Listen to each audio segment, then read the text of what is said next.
Je me tourne vers vous.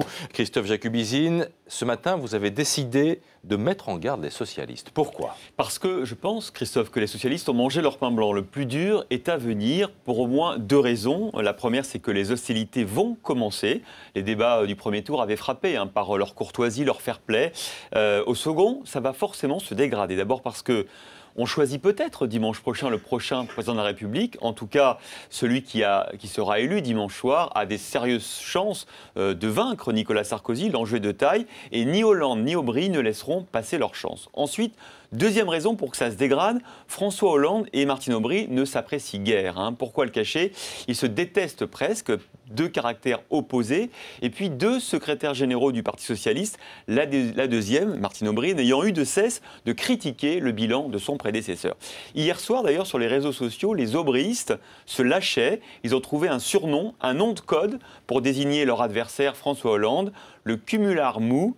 Le cumular mou, vous voyez, c'est cruel, mais c'est efficace. Christophe, que va-t-il se passer là, cette semaine, dans l'entre-deux-tours? Quelles sont les alliances qui sont en préparation? Ça pourrait carrément être un épisode de 24 heures chrono, parce que tout va aller très vite dans les prochaines heures. Il faut que tout soit en place avant le débat, le duel de mercredi soir. L'enjeu, ce sont évidemment les électeurs d'Arnaud Montebourg et de Ségolène Royal. Alors pour Arnaud Montebourg, réponse ce soir probablement à 20 h.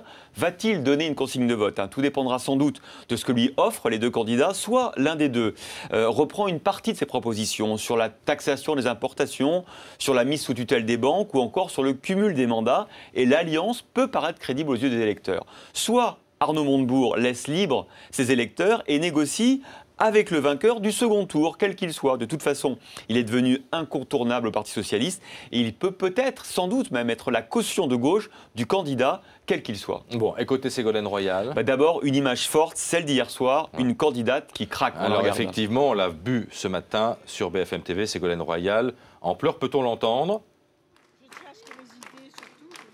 Ça, c'est dur. Pourquoi plus que les autres?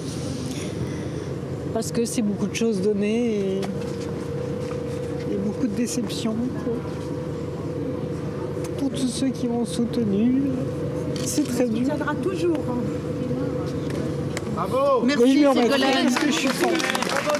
C'est une image assez rare de voir un grand responsable politique pratiquement s'effondrer en larmes devant les micros, devant les caméras. Il faut dire en même temps qu'une fatigue, c'est beaucoup de fatigue, beaucoup d'épuisement. Je pense qu'effectivement, Ségolène Royal a craqué hier. Alors, Ségolène Royal a quand même demandé à ses électeurs de voter, je cite, dans le sens que je leur indiquerai prochainement, ce qui semble indiquer qu'elle va donner une consigne de vote entre l'entre-deux tours. C'est évidemment Aubry-Hollande un choix cornélien pour elle, Christophe, entre celui qui fut son compagnon et celle qu'elle a accusée de lui avoir volé la victoire au Congrès de Reims en 2008. Très vite, Christophe, que peut-on attendre de ce second tour dimanche? Moi, je pense qu'il y a un risque que ces primaires se retournent contre les socialistes. Si la campagne de l'entre-deux tours est dure, si le score est serré dimanche, il est évident que la belle dynamique qu'ils ont connue jusque-là ne s'effrite. Un vainqueur qui aurait pris des coups et qui verrait sa victoire disputée, voire contestée par des irrégularités, commencerait bien mal la présidentielle. Alors, ce n'est pas le scénario le plus probable, Christophe, aujourd'hui, mais il y a désormais un risque pour les socialistes. C'était Christophe Jacubizine.